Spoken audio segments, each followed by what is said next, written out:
अब देखो अगला भाग देखेंगे। अब वहाँ पर गांधी जी आए तो कैसा माहौल हो गया था। तो देखो विद्यार्थी लाइन लगाकर गांधी जी के सामने से धीरे धीरे निकलते और उनके दर्शन करते जाते थे। तो अब गांधी जी बैठे थे तो बच्चे और व्यक्ति जो भी थे वे धीरे धीरे आते और दर्शन करते किनके, गांधी जी के।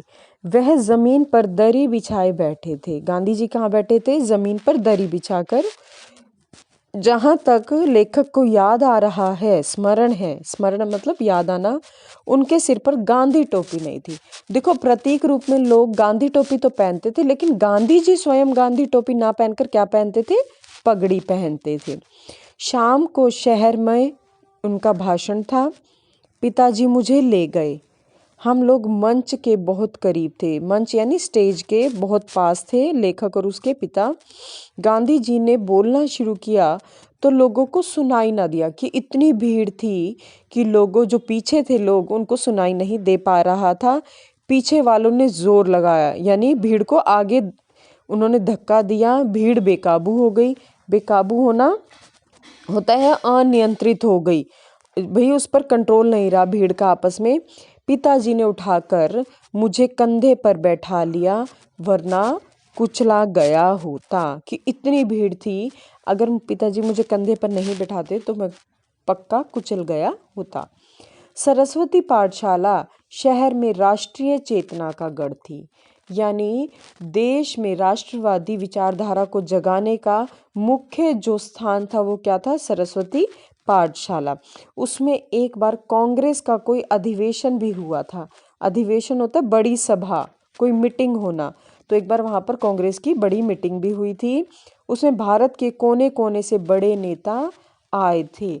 उनके स्वागत के लिए यानी स्वागताध्यक्ष यानी स्वागत के लिए जो अध्यक्ष बनाए गए थे, क्लिष्ट हिंदी के आचार्य, क्लिष्ट यानी कठिन हिंदी, बहुत कठिन शुद्ध हिंदी का प्रयोग करते थे। कौन, आचार्य चंडी प्रसाद हृदय थे।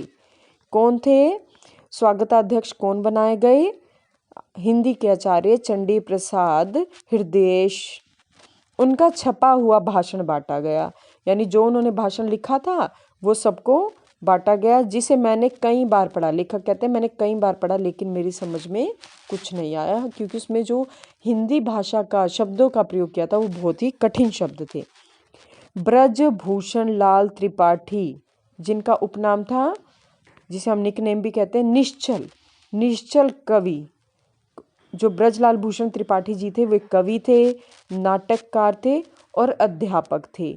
उन्होंने लिखा था एक गीत, बोलिए सप्रेम बार बार वंदे मातरम। ये किसने लिखा था, ब्रजभूषण लाल त्रिपाठी जी ने लिखा था। और इनका लिखा हुआ यह गीत प्रार्थना के रूप में सारे छात्र और अध्यापक गाते थे।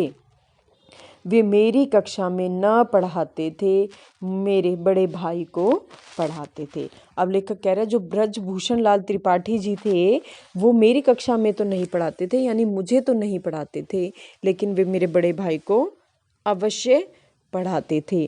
तो इस प्रकार पहले हमने पढ़ा कि लेखक कहाँ पढ़ते थे, उसके बाद उनकी पाठशाला कैसे राष्ट्रीय पाठशाला बन गई, कैसे वो राष्ट्रवादी विचारधारा वाले गांधीवादी बन गए, और फिर गांधी जी के आने पर उनके स्कूल में क्या क्या हुआ, जैसे अधिवेशन हुआ एक बार और भाषण हुआ गांधी जी का, और जो उनके अध्यापक थे जो उनके स्कूल में, उनका भी इस भाग में वर्णन किया गया है। तो जो अध्यापक थे उनका नाम क्या था, ब्रजभूषण लाल त्रिपाठी।